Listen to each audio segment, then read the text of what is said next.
Buses and bikes, cars and trains. As the city becomes more eco-friendly, can't we all just get along?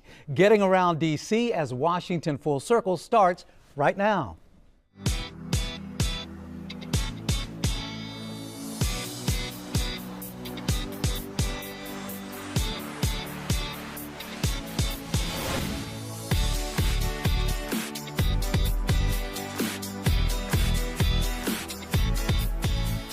Welcome to Washington Full Circle. I'm Furman Patterson with my co-host Felicia Newsom. As D.C. positions itself as a more pedestrian-friendly, public transit-reliant city, the debate continues about how the city can best accommodate so many modes of transportation. For those who prefer getting around on four wheels, there are a lot more options for going green. Felicia checked out some of them at the Washington Auto Show.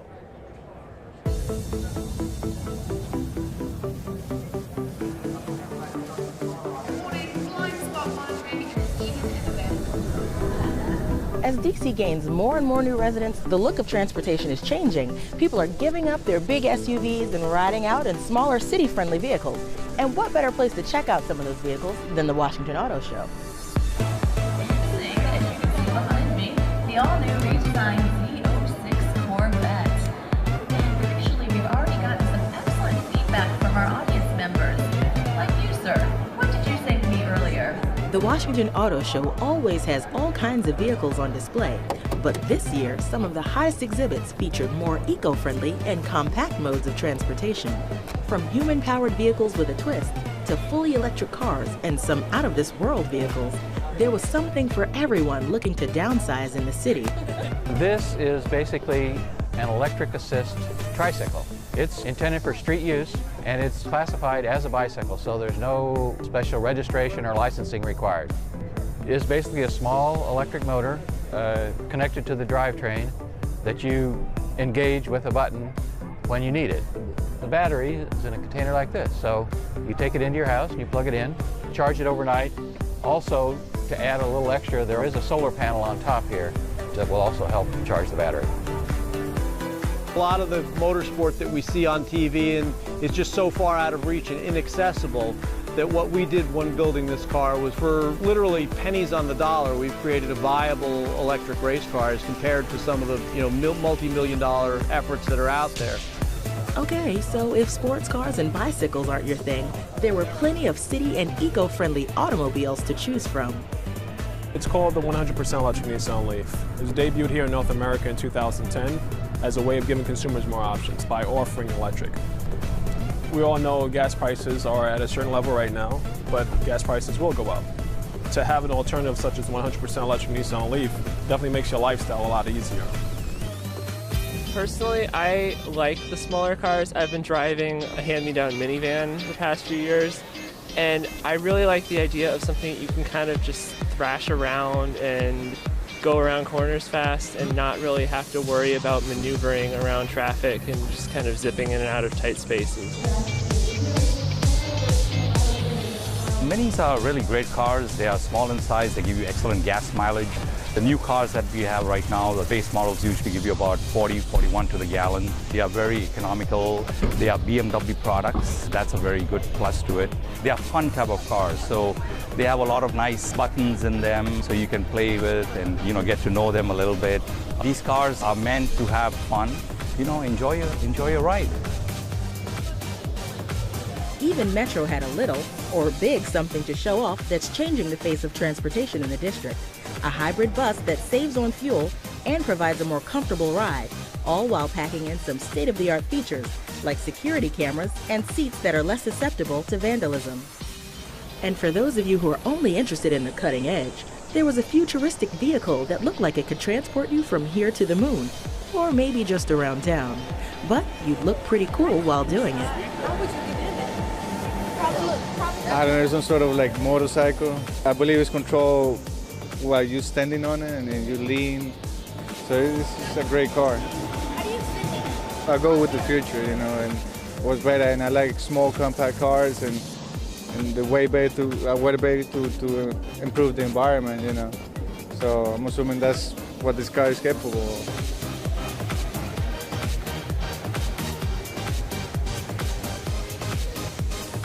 So remember, when it's time to get around in DC, you have plenty of choices that make sense for the environment and that can make you look pretty cool while doing it.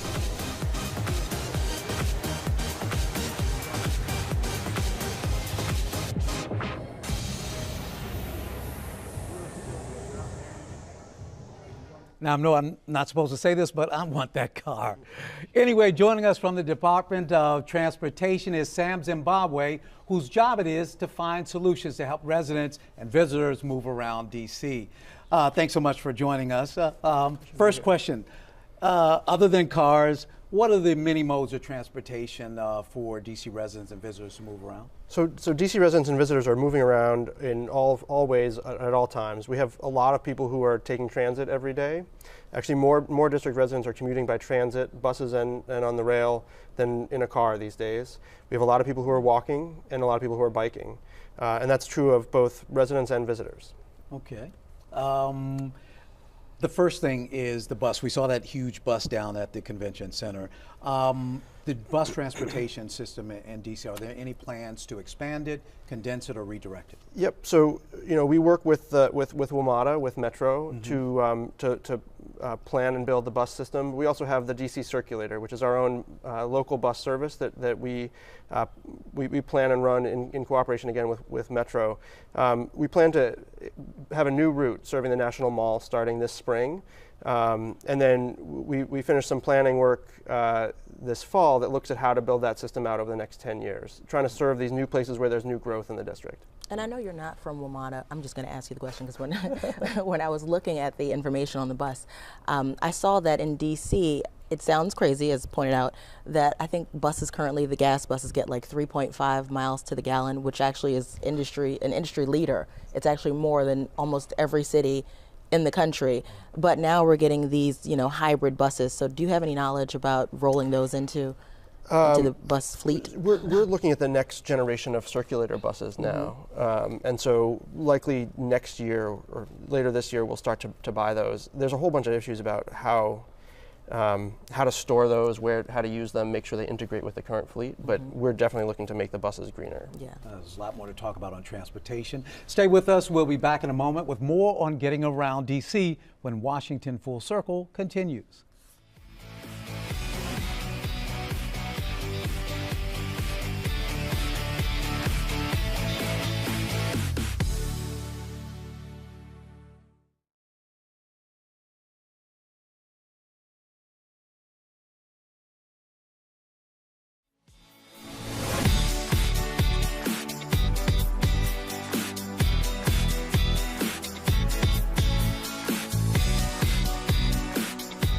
Welcome back to Washington Full Circle. Now, as more and more residents move into D.C., helping them get around the city is a big part of the planning process. We're back with Sam Zimbabwe from DDOT. Now, I have a question, of course, about the bike lanes. I remember getting a mailing when they were in the planning process of, I think, adding a bike lane on Hamilton Street Northwest. I live in Petworth. Okay. And now it's there. So talk about that process. How do we add these bike lanes and, who decides where they go? So, we do an annual process of looking at where to add bike lanes. We try to fill gaps and put in bike lanes where we know that there's some demand and where people would like to ride. We know that when we have bike lanes, more people ride bikes and they feel safer. We usually put out a list around February, of what we are working on for the current year, and then we do a lot of outreach with advisory neighborhood commissions, with residents, and work through the planning process. For some things where there's maybe a more impactful change on the road, we have a longer lead time, and we might start talking now about something we wouldn't install for another year or something like that. Last year we actually installed 9 miles of bike lanes in the district, which is our most in a year ever, and really trying to serve the demands that we see out there. We're now up to 4.5% of district commuters, about 15,000 people a day, biking to work. Yeah. Maybe not on a day like today when it's cold and windy outside, but on a nice day. Yeah. Now, I read a lot about the bike sharing program, that it was has been a tremendous success. Was the city expecting for it to take off as well as it did? I don't know if anybody could have anticipated that it would be quite as successful as it is. And we're now, I think, the second largest, or maybe even the largest in terms of number of stations in the country. And we're one of the oldest ongoing systems in the country. And we've really just seen tremendous demand. We'd love to expand more. There's been some challenges getting equipment to expand more, but we've got about over 10,000 people riding on a normal day now. Now, in your planning meetings with the community and businesses and things like that, what's been the feedback about the bike sharing program for just regular folks? The bike sharing program is generally very positive. And I think people see it now as an amenity, and I've seen real estate ads advertising their proximity to, that they're close to bike lanes, to bike lanes and to bike share. Yeah. I think that when we get, it's a lot of the devil's in the details, as they say. So whenever we get down to individual decisions about where we put a bike station or where we put a bike lane, there can be some concerns. And we're a growing city. We got 650,000 traffic engineers, I think, that live in the district now. Everybody experiences transportation every day, so everybody's got an opinion. I have a question. In the video, I was at the car show. It's over now, but one of the main things there, one of the biggest trends obviously was the electric, the 100% electric car. Yep. So I remember speaking with someone, one of the auto reps there, and they were talking about on the East Coast, I guess they're going to start this chain of fueling stations. Do you have any knowledge about that? I have a little bit, and fuel, that's one of the biggest challenges, I think, to growing the electric car fleet is how you charge cars, especially in a city like DC where a lot of people park their car on the street all the time. And so, I think there's some talk about along 95 or big highways doing sort of fast charging stations. We've done a little bit installing electric charging stations in public space. There are some near the Reeves Center. There are some near Canal Park. Whole Foods. And then there's a lot in private space, in private garages as well. We're getting more and more requests to install them in residential areas, and that's a place where it's a little bit of a challenge of how do you balance people's need to fuel their car with everybody's need to park their own car. So that's a place where, frankly, we're trying to figure out now how to address. Yeah. So fueling a car is one thing, whether it's electric or gas or anything else.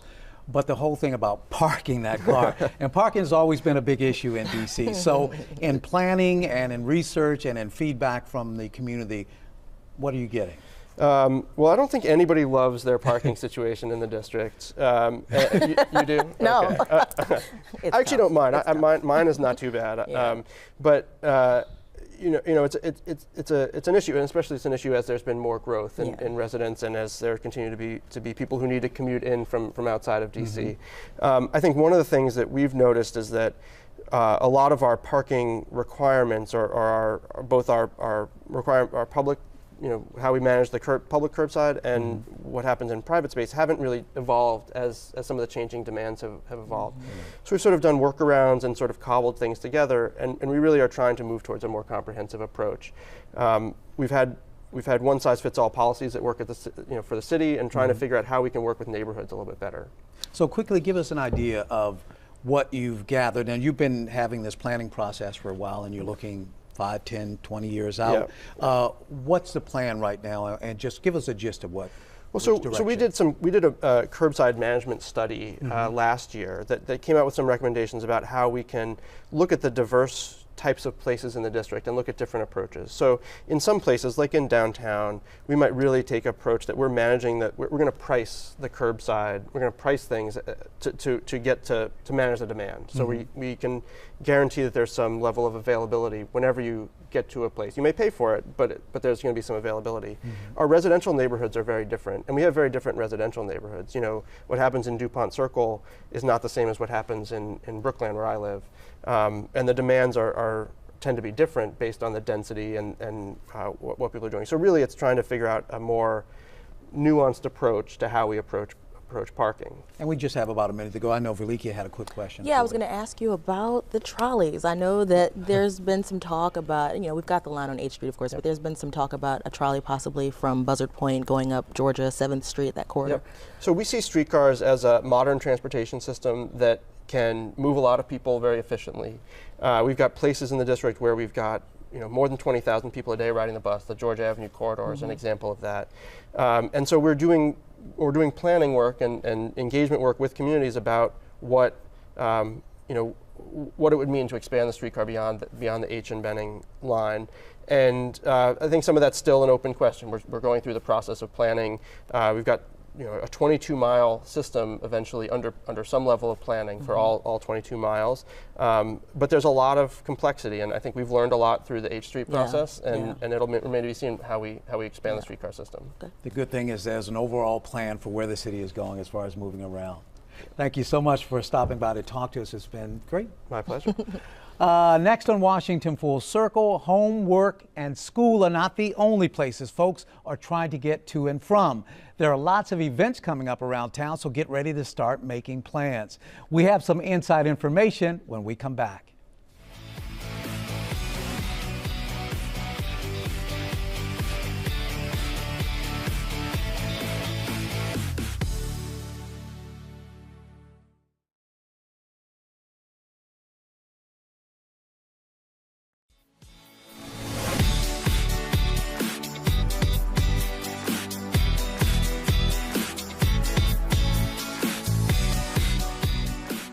Welcome back to Washington Full Circle. As DC continues to grow, it is a hub of exciting things to do, a destination for all things interesting and fun, from conventions and conferences to sports and parties and parades. The man who keeps an eye on all of it is Greg Odell, Executive Director of Events DC. Thanks so much for joining us. Thank you for having me. Happy to be here. Now, first of all, give us an overview, a short overview of everything that Events DC encompasses. Sure. So we're actually the merger of two former agencies or independent authorities, and that was the DC Sports and Entertainment Commission, as well as the Washington Convention and Sports Authority, or excuse me, Washington Convention Center Authority. So we're basically, as the name would say, we're everything events in the city. So we're actually have three lines of business, both conventions and meetings, sports and entertainment, and then a third bucket, which is special events, which really encompasses a lot of partnerships that we do in the city as well. Wow, so it's like the go-to place not only for residents, but for visitors to the city. Absolutely. So and really our focus is driving people to put heads in beds, as well as to go to our amazing restaurants in the city as well. Great. Now, first of all, you mentioned Convention Center. The Convention Center now has its own sort of hotel, right in a very important place. Tell us about that. Yeah, so it's been a long time coming. So we finally got the Marriott Marquis open May 1st in 2014, and it really has been a game changer for us. So, for us, we needed that hotel in close proximity, and we needed more hotel rooms for our business. So, we've already seen a tremendous number of bookings. Probably almost nearly 2 million hotel rooms have been booked since the opening, all the way through 2020. So we're very excited for what it's going to do for the convention center. Wow. And you've got, some great, venues. You've got, like we said, the convention center. You've got RFK Stadium. We do. You've got the Stadium Armory, right? Yes. And then it's Carnegie Library, right? And Carnegie Library as well, which is a beautiful historic library. It's about 103 years old, but I see you know our venues very well.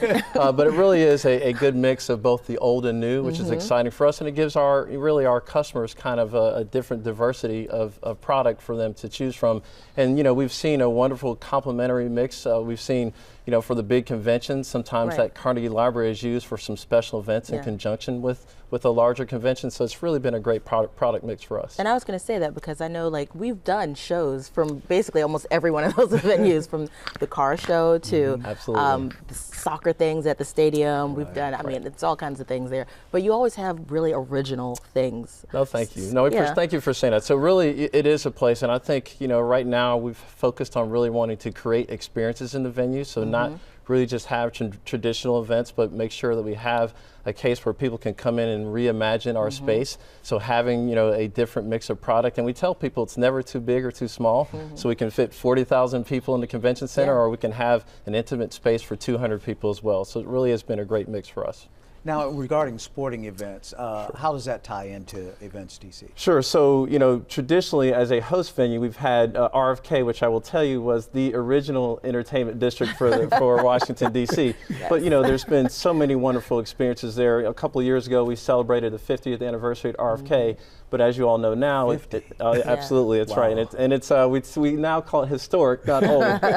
But it's been a great venue. DC United still plays their games there. But it's not limited to the stadium. We also have amazing experiences on the grounds as well. Last year we did a rallycross, a motor vehicle event that was fantastic. We're going to continue to do the Shamrock Festivals coming up in the March and the spring as well. So it really is about, again, a diverse product. We found also it's been amazing that we have now a good niche for endurance events over there. So it's been a great demographic for 5K races over there right on the campus as well. And as you all know, the demographics are changing for Washington, D.C., so it's really been a sweet spot for us. Now, another thing.